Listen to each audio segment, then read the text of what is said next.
Бир жума ичиндеги окуялардын топтому менен тааныштырып, жумалык аналитикалык программасы эфирде. Саламатсыздарбы? Бул жумада жогорку кеңеш акыйкатчыны шайлады. Бирок шайлоо акыйкат өтпөгөнү менен эсте калды. Анткени бийликтин көрсөткөн талапкери талашып тартышпай эле бул майлуу сүттүү кызматка жетип келди. Жаңыча иштейт деген жаңы бийликтин дагы кадр саясаты эски методдор менен ишке ашкандыгы байкалып калды. Ал ортодо эмгек жана социалдык өнүгүү министринин мурдагы орун басары Зуракан Каденова мас абалында учакта чуу чыгаргандыгы талкууга түштү. Муну Кыргызстандын Түштүк Кореядагы элчилиги дагы ырастап, адепсиздик катары бааланып жатты. Өкмөт мас абалындагы министрди өзүнө келелегинде эле кызматынан кетирип койду. Каденова болсо спирт ичимдигин ичпегендигин айтып актанууга өттү.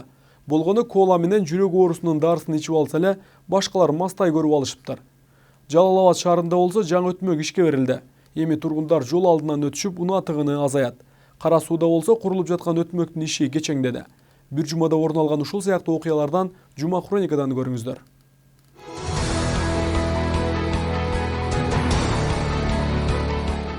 24 сентябрь. Мас абалында уят болуп иштен алынган эмгек жана социалдык өнүгүү министринин мурдагы орун басары Зуракан Каденова президент Сооронбай Жээнбековдун жакын тууганы болуп чыкты. Бул туурасында Кыргызстандын Түштүк Кореядагы элчиси Кылычбек Султанов билдирди. Бир аптада Кыргызстанда 300дөн ашуун мас айдоочу кармалды. Жол кыймылынын коопсуздугун камсыздоо боюнча башкармалынын өлкө аймактарындагы кызматкерлери соңку бир апта ичинде Кыргызстанда 20.581 жол эрежесин бузуу фактысын аныкташты. Баткен мамлекеттик университетинде 39 диплом жараксыз деп табылды. Ага катыштыгы бар мугалимдер сот тарабынан 5 жылдан 7 жылга чейин эркинен ажыратылды. Бул туурасында Баткен облустук сотунун маалымат кызматы билдирди. Чындык издеген ата Баткенден Бишкекти карай жүрүшкө чыкты. Баткен районунун Бужум айылынын тургуну Сайдраим Абдулатов уулу Кимсанбайдын жок жерден жол кырсыгына күнөөлөнүп 2 айга камакка алынганына нааразы. 25 сентябрь шейшембе Сузак райондук социалдык өнүгүү башкармалыгындагы жемкорлукка байланыштуу маалыматтар териштирилүүдө. Мекеме жетекчилиги менен катар райондук прокуратура тарабынан иликтөө иштери башталганы кабарланды. Сооронбай Жээнбековдун жемкорлук менен күрөштү Өмүрбек Бабановдон баштайм дегенден бери 1 жылга жакын убакыт өттү. Бирок азыр Бабанов сыртка чыгып кеткенине аз келгенсип, ага карата кылмыш иши токтоп турат. Жүрөк кан тамыр ооруларынан Кыргызстанда жылына 20 миңдей адам көз жумат. Бул илдет жыл өткөн сайын күчөп, туубаса жүрөк кемтик оорусу менен төрөлгөндөрдүн саны өсүүдө. Ош шаарында суу көйгөйүнөн тажаган 218 кварталдын жашоочулары шаар бийлигине нааразы. Анткени 10 жылдан ашуун убакыттан бери жергиликтүүлөрдүн ичүүчү сууга муктаждыгы чечилген эмес. 26 сентябрь шаршембе. Ишкерлердин эшек фермасы боюнча тиешелүү кызматтар жоопко тартылбай жатышат. Анткени мыйзамда аталган жандык боюнча бизнес жүргүзүүгө тыюу салган берене жок. Ал себептүү тургундар канча ирет кайрылбасын, олуттуу жаза чарасы каралбай калууда. Жалал Абадта көгүлтүр отко болгон карызын төлөбөгөн бир нече абоненттерге газ берүү токтотулду. Аларга буга чейин эскертмелер берилген. Бирок ага карабастан 2 жылдан бери төлөбөй жаткандары да бар. Жогорку кеңештин укук тартиби, кылмыштуулук менен күрөшүү жана коррупцияга каршы аракеттенүү боюнча комитет кош жарандыгын жашырган адамдарды кылмыш жоопкерчилигине тартуу боюнча депутат Аслан Бекешев сунуштаган мыйзамды биринчи окууда жактырды. 27 сентябрь бейшембе. 2018 жылдын 9 айында адам урдоо фактысы боюнча 16 факты аныкталып, кылмыш жаза кодексинин 123 беренеси адам урдоо боюнча иш козголду. Бул тууралуу Ички иштер министрлигинин маалымат кызматы кабарлады. Жогорку кеңештин депутаттары союкку экенин көрсөтүштү. Мындай пикирлер акыйкатчыны шайлоодон кийин социалдык тармакта байма-бай жазылып чыкты. Ал тургай бийликтин көзүн караган парламентти таркатуу талабы да айтылууда. Жалал Абад шаарында жаңы өтмөк ишке берилди. Эми тургундар жол алдынан өтүшүп, унаалар тыгыны азаят. Узундугу 30 метр, турасы 6 метр болуп курулган 13 миллион сом каражат жумшалган. Кыргызстанда 177 миң мүмкүнчүлүгү чектелген жарандар бар. Көпчүлүгү атайын борборлордо дарыланып жатса, айрымдары үй бүлөсүнүн ата-энесинин колунда кармалат. 28 сентябрь жума. Өлкөдө булганган абадан жабыр тарткан оорулар көбөйдү. Буга унаалардан чыккан түтүн да себеп болууда. Эми экологияга зыян алып келген күйүүчү майлар ташылбай калат. Ош шаарында курулуп жаткан көп кабаттуу үйгө жергиликтүү жашоочулар нааразы. Алар каланын Борбордук көчөсүндө жүрүп жаткан курулуш мыйзамсыз деп даттанышууда. Ал эми үйдү түптөп жаткан тарап курулуш мыйзамга каршы келбей турганын билдиришет. Кадамжай районунун дыйкандары күздүк дан эгиндерин себүүдө жаңы ыкманы колдонуп келишет. Мында жерди айдабай туруп эле эгиндерин себишүүдө. Бул түз эгүү деп аталып, дыйкандардын жумуш күчүн, чыгымын 2 эсеге чейин үнөмдөйт.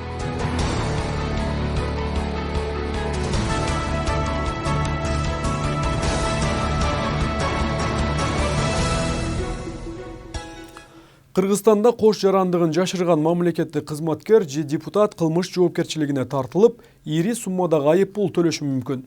Буга байланыштуу мыйзам долбоору Жогорку Кеңештин комитетинде жактырылып, коомдун талкуусуна коюлмай болду. Буга чейин башка өлкөнүн жаранын экени кокустан аныкталган учурда эң чоң жаза катары аны кызматтан алып же мандатын гана ажыратып коймок.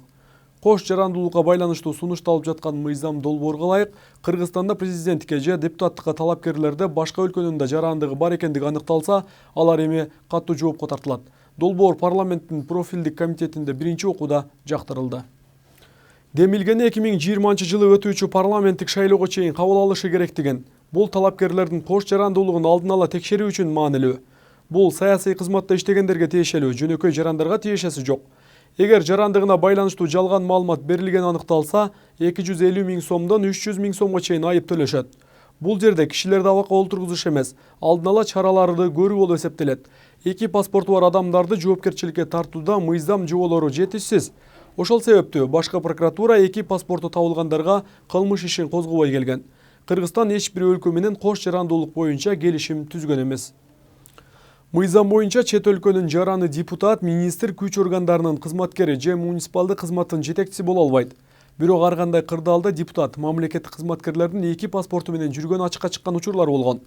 Бирок кош жарандуулукту так аныктай ала турган органдар да күчүн көрсөтө элек.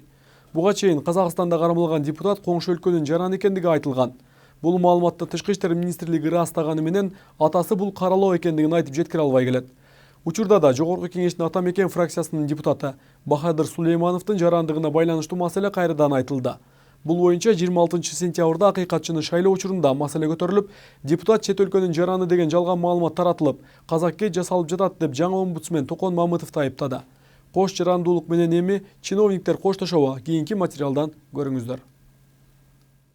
Кыргызстанда эптеп атка минер болуп майталкан жайларга барып манчыркап отуруу түшүнүгү өтө чоң максат катары саналат десек ашыкча болбойт. Ошондон улам керек болсо иш жөндөмү жок түгүл. Дипломсуз чоң кызматтарга барып чыр болгон фактылар да аз эмес. Мындан тышкары майлуу ишке орношуп, башка өлкөнүн жараны экенин билдирбей жашыруун жүргөндөр четтен чыгат. Буга мамлекеттик кадр кызматынын кайдыгер мамилеси менен аларды текшерүү механизминин начар экени себеп катары айтылып келет. Эми кош жарандуулук деген мыйзамычы бизде деле азыр бар. Кош жарандуулугу билим калса ал мамлекет кызматка же болбосо башка бийликтүү бутуктарына шайланууга депчи. А бирок биз ушуну жаап жашырып келебиз да. Мен билгенден азыркы күндө Кыргызстанда стратегиялык жанагы чоң ишканалар бар. Мисалы Кыргыз темир жолу, башка дагы чоң ишканаларда иштеп аткан адамдардын бардыгын кош жарандуулугу бар. Аларды текшеришке деле жок. Качан өзүнө керек болгон убактында кош жарандуулукту алып чыгып, анан мындайда көз жазында калтырып койгон бултур эмес. Мен билгенден Кыргыз темир жолунда иштеген көпчүлүк жетекчилердин орасан жарандуулугу бар. Башка дагы бизде кең кирешелүү болгон акционердик коомдордун жетекчилик кызматында иштеп аткан адамдардын деле кош жарандуулугу болуп туруп, алар убагында кокуй болгондо чыгып кетип атпайбы? Анан экинчиден мына кош жарандуулук жөнүндө мыйзамды жаңы алып кирип, бул мындай деп тартып келтиргенден мурун азыртан иликтеп чыкса болот эле да. Мына азыр депутаттардыкы да чыгып атат, министрлердики да чыгып атат кош жарандуулук боюнча. Кеп ал мыйзамды биринин артынан бирин кабыл ала бергенде эмес. Кеп ошол мыйзамды иштеткенде болот. Кыргызстанда Жогорку Кеңештин депутаты же башка чоң кызматта отуруп кош жарандыгы билинип калгандар мыйзам болгонуна карабастан мандаты алынып же иштен айдалып элетин болот. Алдамчыларга карата мындай жеңил жаза коомчулуктан нааразычылык жаратып, аларды чет элдин тыңчылары дегендер арбын. Мамлекет кылган кылмыш, себеби ал кош жарандык менен биринчиден биздин жаран эмес, эки мамлекеттин жараны болот. Бул жерде мамлекеттик сыр бар. Тем более ошол депутат болуп келген киши же чоң кызматка келген киши бул кыргыз мамлекетинин жараны болуш керек. Бийликте отургандарга бул өтө тиешелүү маселе да. Эгерде өзүлөрү бийликте туруп мыйзамды одоно бузуп, ушундай кош жарандуулукка ээ болуп алып иштеп аткан болсо, бул менин оюмча бул өтө чоң күнөө деп эсептеш керек да. Себеби башка бир мамлекеттин дагы кызыкчылыктары, Кыргызстандын мамлекеттик кызыкчылыктары менен мындай айтканда карама каршы келип кала турган учурлар көп болот. ошондуктан ал бийликте отурууга эч кандай моралдык жагынан дагы укуктук жагынан дагы эч кандай анын акысы жок деп ойлойм да. Эки жарандуулугу аныкталса, буну оор кылмышка кириш керек. Бул шпионажга кириш керек. Эмнеге дегенде, башка мамлекеттин жараны келип биздин өкмөт структурасында отурат. Бул деген бүт баягындай секретный информациялардын баардыгына мындай немеси бар да, доступу бар. Учурда парламентте кош жарандуулукка байланыштуу мыйзам долбоору кароодон өтүүдө. Анда президенттикке жана депутаттыкка талапкерлерде башка өлкөнүн жарандыгы бар экени аныкталса, алар жоопко тартылат. Демилгечилердин бири депутат Дастан Бекешев. Муну 2020-жылы өтүүчү парламенттик шайлоого чейин кабыл алыш керек дейт. Бул саясий кызматта иштегендерге тиешелүү, жөнөкөй жарандарга тиешеси жок. Эгер жарандыгына байланыштуу жалган маалымат берген аныкталса, 250 000 сомдон 300 000 сомго чейин айып төлөшөт. Бул жерде кишилерди олтургузуш эмес, алдын алуу чаралары болуп эсептелет. Мисалы тизмеге киргизерде саясий партиянын да жоопкерчилиги болуш керек. Эгерде туура эмес маалыматты берип аткан болсо, ошол талапкер дагы административдик, укуктук жактан жоопкерчиликти тартыш керек. Бул мыйзам долбоору керек, бирок аны камаш керек дегенден алыс болуп эле аябай чоң айып пул салып койсо деп ойлойм да. Бүгүнкү күндө жанагы түрмөдө отурган кишилердин бир 80%-ын айып пул салдырып туруп эле, даже ошол эле тиги премьер-министрлер деле бүт эмнелердин баарын тапкан. Сенин бюджеттен алган айлыгың мынакей деп туруп эле айып пул салып кое турган болсо, бүгүнкү күндө биз өнүгүп кеткенге, туруп кеткенге акча керек. Эки паспорту бар адамдарды жоопкерчиликке тартууга азыркы мыйзамда жоболор жетишсиз. Ошол себептүү башкы прокуратура алдамчыларга кылмыш ишин козгобой келет. Буга чейин жогорку кеңештин мурдагы депутаты Дамирбек Асылбек уулу Казакстанда аткезчиликке шектүү катары кармалгандан кийин гана анын ошол өлкөнүн жараны экени маалым болгон. Бирок аты аталгандардын бирөө дагы башка өлкөнүн жараны экенин жашырганы үчүн жоопкерчиликке тартылган эмес. Аракеттеги мыйзамдарыбызда жоопкерчилик жок, маселеси жок. Ошон үчүн биз жөн эле депутаттын ыйгар муктар мөөнөтүн токтотуп атабыз, башка эчтеке кыла албай атабыз. Ал эми 26 сентябрда өткөн акыйкатчыны шайлоо жыйынында Атамекен фракциясынын депутаты Бахадыр Сулеймановду Казакстандын жараны деп жаңы омбудсмен Токон Мамытов айыптаган. То, что вы гражданин иностранного государства, материалы у меня есть. Они буквально несколько дней, месяц-два назад переданы были в ЦИК. Бахадыр Сулейманов боюнча маселелер чыгып атат, аны териштирүүнүн жүрүшүндө тиешелүү расмий маалыматтар келген учурда алар боюнча айтабыз. Башкы прокуратура Бахадыр Сулеймановдун жарандыгына байланыштуу материалдарды текшере баштаганын билдирди. А бирок кош жарандык менен майлуу кызматтарда отургандарды кантип текшерип, кантип ачыктаса болот деген суроого жооп жок. Ал эми аларды жазага тартуу боюнча мыйзам долбоорунун тагдыры кандай болот мезгил көрсөтөт. Анархан Алтымышева, Канбек Темиров, 7-канал, Бишкек. Жөлөк пул ала албай жаткандардын үнү парламентке чейин жетти. Эми тыкыр текшерүү жагы тапшырылды. Бирок айдан ачык болуп жаткан акча алууларды текшерүүчүлөр байкайт болду экен. Же бармак басты көз кысты болуп социалдык адистердин иши дагы 1000 сомдук киреше менен улана береби? Аны да байкап туралы. Анткени ар бир экинчи адамга жолуксаң, жөлөк пул алуунун жол жобосу кандай ишке ашаарын жакшы билишет. Айтылган сумма адистерге тиймейин, документ турланбай тура берери да дала ирет көтөрүлгөн болчу. Кирешеси аз жарандарды колдоо максатында жөлөк пул чегерилип келет. Бул кызматты ишке ашыруу милдетин социалдык өнүктүрүү министрлиги колго алган. Аймактардагы ачыкталган окуялар менен эле бул министрликте маселе бүтүп калбаптыр. Министр өзү баш болуп, орун басарлары кошулуп, бул тармактан каалашынча чыгым кылып, саякаттап жүргөнүн да депутаттар тарабынан көтөрүлдү. Дүйнө кезүү үчүн эч кимден уруксат сурабай, бир топ мамлекетке барып келген учурлары белгилүү болгон. Өзү эле эмес, үй бүлөсү да саякатка чогуу сайрандагандыгы көтөрүлдү. Бул менен эле бүтүп калган жок. Түштүк Кореяда мас болуп, чаң салганда дал ушул элге жөлөк пул берген министрдин орун басары болчу. Элчи менен депутат айым тастыктаганы менен мас делген Каденова Зуракан айым болгону жүрөк дарысын ичип алган экен. Артынан 2 кока-коланы иче салса эле учактагылар түшүнбөй мас деп ойлоп алышыптыр. Азыркы президент Жээнбековторго тиешеси бар делген айымды бирок өкмөт башчы иштен бошотуп койду. Эгер ичкен болсо мастыгы тарай электе майлуу кызматтан кол жууп кала берди. Сырт жакта чаң салган чиновниктер бул да алгачкылардан эмес. Азыр маданият министри болуп отурган Султан Жумагулов да ичип алып, сырт өлкөлөрдүн биринде жакшы эле уят болгонун жазмакерлер жазып чыгып турган. Бирок чет өлкөдө маданиятсыздыгын көрсөткөн чиновникти Кыргызстандын маданият министри кылып дайындап да коюшкан. Аялдар айтып атты, пул таба албай сөйкөсүн чыгарып бергендер бар экен да, көрүп атабыз. Жөлөк пулун аламын деп сөйкөсүнө чейин чечип берип жатканын айткан энелер тууралуу бул видео материал өткөн аптада биздин канал аркылуу көрсөтүлгөн эле. Жогорку кеңештин депутаты Айда Касымалиева дал ушул сюжетти көрүп чыгып, тийиштүү органдар тыкыр иликтөөгө алышы зарылдыгын талап кылды. Эми жөлөк пул боюнча кечээ мына 7 каналда 22 сентябрда сюжет чыкты Сузак боюнча.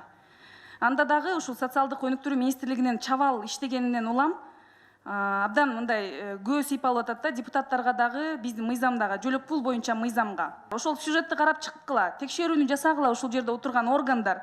Сузак райондук социалдык өнүгүү башкармалыгынын жетекчилиги мекемедеги жемкорлук тууралуу маалыматтарды териштирүүгө алып баштаптыр. Колу таза эмес кызматкерлерге чара көрүүлөр айтылды. Комиссия түзүлгөн.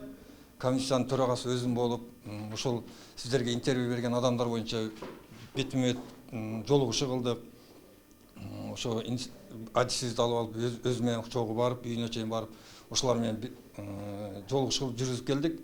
Жыйынтыгын чыгарсак, ага мыйзам чегинде чара көрүп беребиз. Социалдык өнүгүүчүлөрдү Сузак райондук прокуратурасы да текшерүүгө алганы кошумчаланат. Бирок азырынча алдын ала териштирүү иштери жүрүп жаткандыктан кылмыш иши тууралуу сөз жок. Ал эми райондук башкармалыктардагы мындай абалды улай эле социалдык өнүгүү министрлигинин жетекчилигинин да мыйзамсыз иштери тууралуу маалыматтар тарай баштады. Чет өлкөгө чыкчу семинар, ар кандай жолугушууларга адистердин ордуна өздөрүн жаздырат.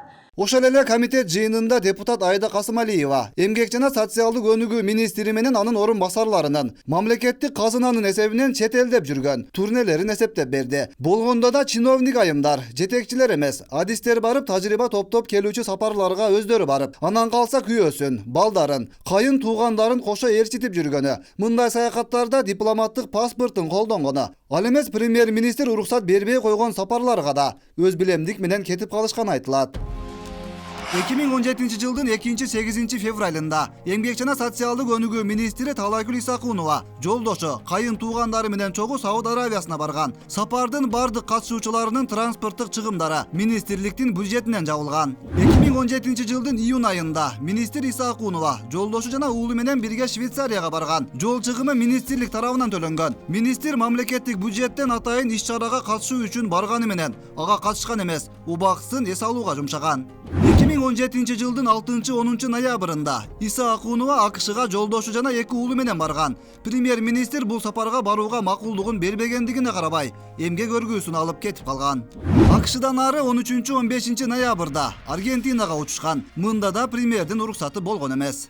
2017 жылдын 16-18 ноябрында министр Исакунова Санкт-Петербург шаарына барган. Өкмөт башчынын уруксаты болгон эмес, эмгек өргүүсүн алып кетип калган. 2018 жылдын 22-28 июлунда министр Талайгүл Исакунова жолдошу жана баласы менен чогуу Лондонго барган. 2017 жылдын июлунда Италиянын Турин шаарына министрликтин адисинин ордуна министрдин орун басары барган. 2018 жылдын апрель-май айларында Нью-Йоркко окууга Дүйнөлүк банктын кредиттик каржылоосунун эсебинен министрдин орун басары барган. Министрдин орун басары дипломаттык паспортун колдонуу менен Хайнан аралына барып эс алып келген. Урматтуу министр, бүгүн сиз Болгарияга кетип атасыз, барбай калдыңызбы?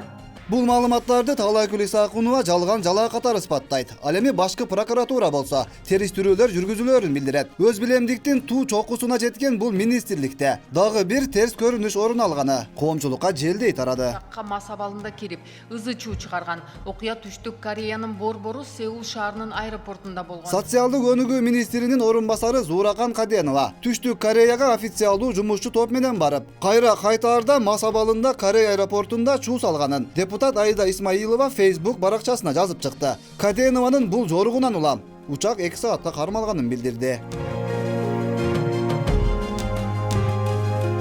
Албетте коомчулуктун кескин сынына кабылган бул жагдай боюнча түрдүү түшүндүрмөлөр берилип жатты. Өкмөт башчы Абылгазиев болсо Каденованы ээлеген кызматынан бошоткону жарыяланды. Бул уже биздин мамлекеттин жүзүн көрсөтүп турган. Анан жанагындай учурларда бул өтө туура эмес. Өтө уяла турган жумуш болду. Ал киши сыртта жүргөндө өзүн эмес, биздин мамлекеттик чиновниктердин атынан баргандан кийин баарыбызды уят кылды го. Кореяга барып кадырын түшүрүп келгендиги айтылып жаткан Каденова болсо окуяга башкача мүнөздөмө берет. Карвалол менен валерьянка ичип аткам. Анан ошо учардын алдында мен ойлодум, биз азыр бортко болсо карвалолду алып киргенге болбойт, ал баягы бутылкада болгон дары болгондуктан деп ошону ичип алайын деп, раз көп учабыз деп дозасын көп кылып ичкем. Ичип андан кийин женьшендин капсуласын ичкемин, валерьянка ичип, бираздан аркасынан 2 банка кола ичкен болчумун да, ошол өңдө бир реакция жүргөн, мындай бирине бири туура келбөөчүлүк болуп реакция жүрүп кеткен деп ойлоймун. Анан бир 2 жолу ошо окушуп, көңүл майланып окушуп жибердим. Кийимдериме чачырап башка болду. Калуу боюнча чечим кабыл алынгандан кийин алар борттон багажды алыш керек деди. Бортту ачыш үчүн борттогу кишилердин баарын кайрадан чыгарыш керек деди. Ошон үчүн пассажирлерди кайрадан түшүрүштү. Сооронбай Жээнбековго тууганчылыгы бар дейт. Эмне деп? Жок, алар баягы башкача өңүткө буруп атышат окшойт. Ал кишилер деле билет, мисалы үчүн мен кандай кыз экенин. Президентке туугансызбы, тууган эмессизби? Жок, мен тууган эмесмин. Эл аралык уюмдардан Кыргызстанга көп акчалар келет. Алар балдарга, жакыр үй бүлөлөргө, жакыр катмарларга берилиши зарыл. Бул каражаттар министрдин же алардын туугандарынын чет өлкөгө саякатташына жумшалбашы керек. Эл тишинин кирин соруп, тыйынды тыйынга кагып жашап жатканда, ойсоке министрлердин чартаңбай тээп жатышы алардын мыйзамды көзгө илбей, убал сооптон коркпой калганын билдирет. Ал эми жогорку бийлик болсо, муну билсе да билмексен болуп тургандай. Антикоррупциялык саясаттын натыйжасыздыгы эл ишенимин кетирүү жолуна түштүбү? Эми биринчиде коррупция менен угуптур. Коррупция менен күрөшпөйсүң дейсиң. Коррупция менен мен күрөшөм, мен тазамын. Сен күрөшө албайсың. Эмне үчүн деле мен сени жакшы билем. Эмнеге батканыңы. Мен ошондой мага 20 суроом бар. Эгер мен президент болуп калсам, өмүрбөгүндө мен сенен баштайм. Эмне үчүн дегенде, эмне үчүн мен айтып атам бюджет көтөрөм деп. Эмне үчүн айтып атам мен мугалимдерин көтөрөм деп. Эмне үчүн мен Кыргызстанды 2005-те бери жакшы билем. Ким кантип байыган, ким мамлекетке кызмат кылган, ким уурдаган мамлекетти. Аны мен жакшы билем. Биринчи сенен баштайм, ачык айтайын мынакей, мына мен өзүң баштадың. Шайлоо алдындагы бул эки талапкердин бири президенттикке жеткен болсо, экинчиси өлкөдөн чыгып кеткен бойдон. Анда санда Орусия тараптан үн катып коюп жүрөт. Ал эми Жээнбеков тизмектеген 25 суроо кагаз жүзүндө гана калган болбосо, шайлоодон бери 1 жылга чукул убакыт өтсө да, ал суроолор Бабановго узатыла элек. Тетирисинче, Өмүрбек мырзага байланыштуу козголгон кылмыш иштеринин айрымдары токтотулду. Ажоо болсо, коррупционерлердин тизмесин эми элден сурамжылай баштады. Ошондой коррупционер эсептелген 35 бар. Фамилия билен бар экен. Мен ошодон баштайм буюрса. Коррупция дейсиңер, коррупцияны ким тоскоолдук кылып атат? Ким ошол кайсы министерство ведомство, кайсы адам, ким кандай жол менен тоскоолдук кылган айткан жоксуңар. Бул айтылыш керек. Мен кылсам коррупцияны Жээнбеков мына кылып атса, аты айтылыш керек Жээнбеков деп. Же башка министерство ведомство бирок кылып атса, аты айтылыш керек. Анан оңолобуз. Жоқ дагы эле сен мага тийбе, мен сага тийбейин деп жүрө берсек, коррупция, Кыргызстанда коррупция көп, толтура коррупция, каяка барсаң коррупция дей берсек, атын айтпай. Анда оңолбойбуз. Сооронбай Шарипович, сиз предвыборный кампанияда жүргөндө мен билем Бабановго 35 коррупционерди, ошолордун ичинен сенден баштайм деген. Эмне үчүн ошону обязательно форумга келген мекендештердин форумунда ошол жерде отурган залдагылар айтыш керек. Эмне үчүн өзү билип туруп, кайра алардан сурайт. 2 айдын ичинде дедиле. Январдан бери азыр 9-ай болду го. Ошонун бардыгына көз жаздымда калтырып, кайранан элден сураганда мен таң калам да. Бу деген эмне? Азыркы бийликтин күчүнүн жоктугу. Азыркы бийлик ошону до конца алып бара албай аткандыгында болуп атат. Ошондо барып ишеничти, элдин ишеничи кетип аткандай болуп атат. Убадага бек турат го деген ишенимдеги айрым кыргызстандыктар Ажоонун чакырыгынын негизинде бир катар жемкорлордун аттарын ачык айтууга өтүштү. Бирок ар бир кайрылуу катка көңүл бурулары канча ирет айтылбасын, иш жүзүндө тетирисинче терс жагдайлар пайда болууда. Эмне кылыш керек? Жөн эле менин ал күчүм жетпей атат деп эле кечирип коесуздар деш керек. Баягы немени чымчыкты сойсо да касап сойсун дейт го. Элдин ураанын уккан жок да. Тааныш, таамыр, куда, сөөк баягы эле илгерки чапанды эле кийип алып атабыз. Коррупция деп атасыңар. Эмне үчүн турган кайга акча берип атасың? Эмнесе госреестрге кирип алып, архитекторго кирип алып, тез акча берип атасың? Акча сурап атасың, жаз бизге. Азыр бүт каттарда атай прокуратурада азыр атайлар отдел түздүк каттар боюнча. Президенттин бул сөзү болсо көпчүлүктүн кыжырдануусун пайда кылганы да жашыруун эмес. Күнөөнүн кайра эле элге коюлуп жатышы, жемкорлукка каршы күрөшүү ишинде чечкиндүү кадамдарга бара албай жаткан бийликтин алсыздыгы катары кабыл алынууда. Алсыз жетекчи карапайым калкты күнөөлөйт да. Себеби биз эгерде күчтүү мамлекет болобуз десек, Сталин айтканда кадрлар бардыгын чечет деген ураанды көтөргөн. Себеби кадр эмес касапчыларды коюп койду да бүгүнкү күндө. Андыктан эгер өлкө жетекчилиги өз жумушун аткарууда чечкиндүүлүк кыла албаса, убакытты текке кетирбеши керектигин Камчыбек Ташиев да баса белгилейт. Элдин убактысын алып, бийликтин убактысын, мамлекеттин убактысын албастан ошол мамлекет берген бийликти, мүмкүнчүлүктү элге жумшап, элдин жыргалчылыгын арттырууга бизге мүмкүнчүлүк бербесе, анда колдон эч нерсе келбейт. Бул коррупция боюнча мактаган туугандар. Өткүрбек Рахманов, Шерзат Эгембердиев, 7 канал, жумалык үчүн. Парламент бул жумада акыйкатчыны тандады, бирок акыйкаттуулук жүрбөгөндүгү байкалды. Бийликтин ымдоосу аркылуу гана керектүү кадрлар кызматка келери дайым болду. Акыйкатчы институтунун милдети бийлик менен оппозициянын ортосунда тараза ташын бирдей кылып туруу үчүн керек болот. Ага күчтүү анан эрктүү жетекчи дайындалышы керек эле. Бул жолку шайланганы бирок андай боло албастыгын айтып чыккандар болгону менен колдоп берген депутаттар да көп болду. Жаңа акыйкатчы шайланар алдында бир топ суроолор да берилип турду. Анын Бабанов боюнча айткандары да эске салынды. Мен эки суроо берейинчи, Токомолотбекович, сизге.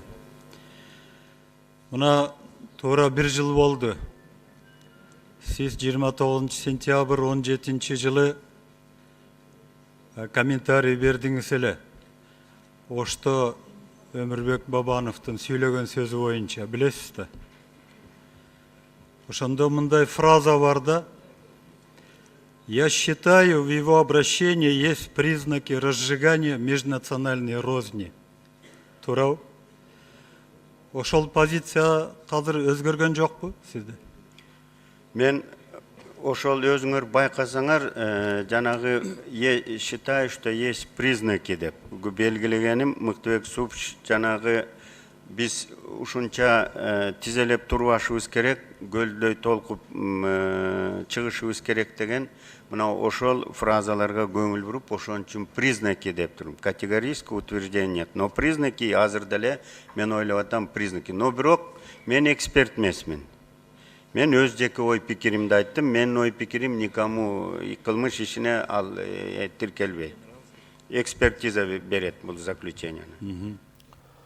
Ош шаарында курулуп жаткан көп кабаттуу үйгө жергиликтүү жашоочулар нааразы. Алар калаанын Борбордук көчөсүндө жүрүп жаткан курулуш мыйзамсыз деп даттанышууда. Ал эми үйдү түптөп жаткан тарап курулуш мыйзамга каршы келбей тургандыгын билдиришет. Ал ортодо кара сууда салынып жаткан өтмөктүн курулушунун кечөңдөсү да жашоочуларга жага берген жок. Эч жагы эле ачылуусу керек болгону менен ар түрдүү шылтоолор айтылып, артка жылдырылып келет. Курулуш ичине иши чыкпагандардын пикирин кабарчыбыз угуп көрдү. Бул жер астынан өтүүчү өтмөк Кара Суу районундагы базардын жанында курулуп жатат. Курулуш иши ушул жылдын апрель айында башталган. Эгемендүүлүк күнүнө чейин курулуш бүткөрүлүп, өтмөк пайдаланууга берилиши керек болчу. Бирок кандайдыр бир себептерден улам курулуш иши кечеңдеп жатат.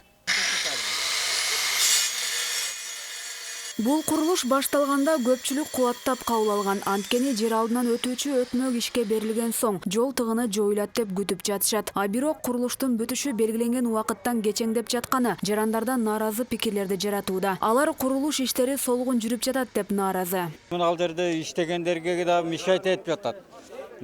Бул бардыгын бүтүрүш керек эле. Эмне каражаттын баарын алып алышты. Тендерди неме кылганда булар алды. Жеңип алдык деп туруп, тендерди алгандан кийин бүтүрүш керек эле. Сарай айыл өкмөтү өтмөк эгемендүүлүк күнүнө карата пайдаланууга берилет деп ишендирген. Дээрлик жарым жылдан бери жүрүп жаткан курулуш иши соодагерлерди, айдоочуларды, жөө жүргүнчүлөрдү да түйшүккө салууда. Бирде өзү 31 августта бүтүрөт деген срогу боюнча. Өзбекстандан строительный компания, какой-то бир строительный компания келип бүтүрөт деген эле. Мына бүтө элек. Неде шопурлар кыйналып атат. Мына жерде пробка башталат. О светофорду болсо 1 мүнөт, 2 мүнөткө коюп койгон. Мынау неме күндөрү, оптовый күндөрү. Машинанын этеги Кыргыз Телекомдон ашып кетет нар жагына. Гайлер болсо жок. Шопурлар элдер кыйналып атат. Нерде тирчилик кылган адам ошончо. Эми эртерээк бүтүрүп берсе бизге деле жакшы болот, элге деле жакшы болот эле. Жер алдынан өтүүчү өтмөктүн курулушуна жергиликтүү бюджеттен 28 миллион сом акча каражаты бөлүнүп берилген. Курулуштун кечеңдегенин айыл өкмөт башчы топурактын борпоңдугу менен түшүндүрдү. Ошондой эле өтмөк курулуп жаткан аймакта интернет зымдары жайгашкандыктан убакыт созулуп кеткен. Баткенге кошко кеткен жанагы интернеттин кабели бүт эле байланыш кабелдери чыгып калды, ал проектте жок болчу. Ошол кыйла колубузду кармады. Экинчиден топурактын борпоңдугу чыгып калды. Анализде башка чыккан эле да биз мынча бергенде ал. Биз тренингке киргенде башка чыгып калып, ошого баягы коопсуздукту жакшыраак кылыш үчүн ошо өзүбүздүн койгон баягы жакшы ниеттен гана ушундай чозулуп кеттик. Анда эч кандай бир немеси жок анын. Могу күнгө бүтүш керек, могу деген эч ким тапшырма да берген эмес. Жанагы куруучулар жана жоопкерчиликти алган эмес. Жер алдынан өтүүчү өтмөктүн курулушун Суу Транс жоопкерчилиги чектелген коому жүргүзүп жатат. Алар октябрь айынын башында курчоого алынган көчө ачылат деп убадалашты. Сентябрь айына чейин ишке берилери айтылган өтмөктүн курулушу октябрь айынын ортосунда толугу менен аякташы мүмкүн экен. Октябрдын 1-ине ишке бермекчи болдук эле, азыр дагы кичине иш кыймылдап атат. Кудай кааласа ушул 1-октябрга ушул жолду ачып берүүгө аракеттенип атабыз азырчы. Ошо 1-октябрга толук бүтөбү иштер же калып кетет? Жок, толук бүтпөйт. Толук бүтпөйт. Бир 10 күндүк. Азыр мына обделочный иштерибиз бүтө эле калды. Мына жерде асфальтыбыз калат. Асфальтыбыз себеби мына жерде биз шагал төшөгөнбүз, ушу шагалдарыбыз кичине травмовка болуп калса, немени асфальт басып беребиз. Өтмөктүн узундугу 22 метр, ал эми туурасы 16 метрге жетет. Жер алдынан өтүүчү жай пайдаланууга берилсе, базардын айланасындагы жол тыгыны дээрлик азаят. Айта кетсек, дал ушундай өтмөк Жалал Абад шаарында да курулуп пайдаланууга берилди. Ал эми Ош шаарында жаңы курулуп баштаган көп кабаттуу үйгө каршылыгын билдиргендер болуп жатат. Бул конушка мындан 1 жыл мурун көчүп келген Мамыт Мадазимовдун үйүнүн жанына көп кабаттуу үй салына баштады. Үй ээси курулуш иштери башталган соң гана мындан кабар таап отурат. Мадазимов менен чогуу дагы 5-6 үй бүлө көп кабаттуу үйдүн курулушуна каршылыгын билдирүүдө. Анткени бийик имарат курулган соң жанындагы турак жайларды күн нурунан тосуп калат деп кооптонушууда. Ошондой эле көп кабаттуу үй тургузуп жаткан тарап коңшулардын макулдугун алган эмес. Бул мыйзам бузууга жатат дешет. Чоң көлөкөсүн тийгизет, зыян тийгизет да. Ал жерде көлөкө тургандан ал жерде бир нерсе эксең, гүл эксең да чыкпайт, башка болбойт. Анан көлөкөдө жашаганды биз деле каалабайбыз. Бул дүйнөлүк практикада да болсо керек, бирөөгө көлөкөсүн тийгизбеш керек. Биз закон боюнча эле бу жер зеленый зона деп айтып атат. Мүмкүн эмес дейт, генпландан да эмес деп атат. Ал эми курулушту колго алган тарап жашоочулардын мындай дооматтарына макул эмес. Тиешелүү жактардан уруксаат алынган соң гана курулуш иши башталганын айтышты. Аны менен бирге кошуналардан макулдук алынганын кошумчалашты. Курулуш башталарынын алдында бизге смежный участники деп коебуз, баягы чектеш турган жер участкаларынын ээлеринен бизден макулдуктар алынган. Көлөкөлөр боюнча бизге заключениялар берилген. Положительный оң бүтүмдөр берилген. Ал эми калган документтер бул на стадии согласования, макулдашуу стадиясында турат. Ал эми бүгүнкү күндө курулушка даярдык гана жүрүп жатат. Ошондуктан бардыгы мыйзам чегинде. Ал эми шаардык экотех инспекциясы көп кабаттуу үйдүн курулушуна байланыштуу төмөндөгүдөй жооп узатты. Жердин ээсине текшерүү актысын бергенбиз. Андан кийин эскертме жазуу бергенбиз. Кийин контролдун текшерүүгө барганбыз. Контролдун текшерүүгө барып, контролдун текшерүү жазылып, протокол жазылып, бирок протоколго азыр келем деп кол койбой кетип калган. Биз протоколду почта аркылуу жөнөткөнбүз. Жөнөтүп, ошол күнү протоколдун өзү срогу бар, 1 сутканын ичинде сотко өтүш керек, сотко өткөзгөнбүз. Ош шаар сотко. Шаардык архитектура болсо, бул көп кабаттуу үйдүн курулушуна уруксаат берген эмес. Ош шаарындагы ошо Ленин 97-чи дарегинде жайланышкан көп кабаттуу үйдү куруу боюнча Ош регионалдык жана шаар курулушу жана архитектура башкармалыгы тарабынан эч кандай документ берилген эмес.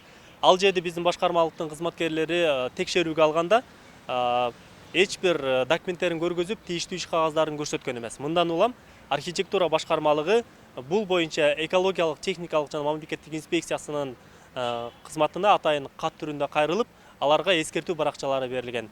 Азыркы учурда эки тараптын ортосунда талаш жараткан маселеге чекит коюла элек. Мындан улам курулуш жүргүзүп жаткан тарап курулушка каршы болгон жашоочулар да мыйзамдуу чечимди күтүп калышат. Соңку кездери Ош шаарынын аймагында жаңы салынып жаткан көп кабаттуу үйлөрдүн курулушуна каршылык билдиргендер көбөйүүдө. Азиза Пусурманкулова, Аскар Маматисаков, 7 канал, жумалык үчүн.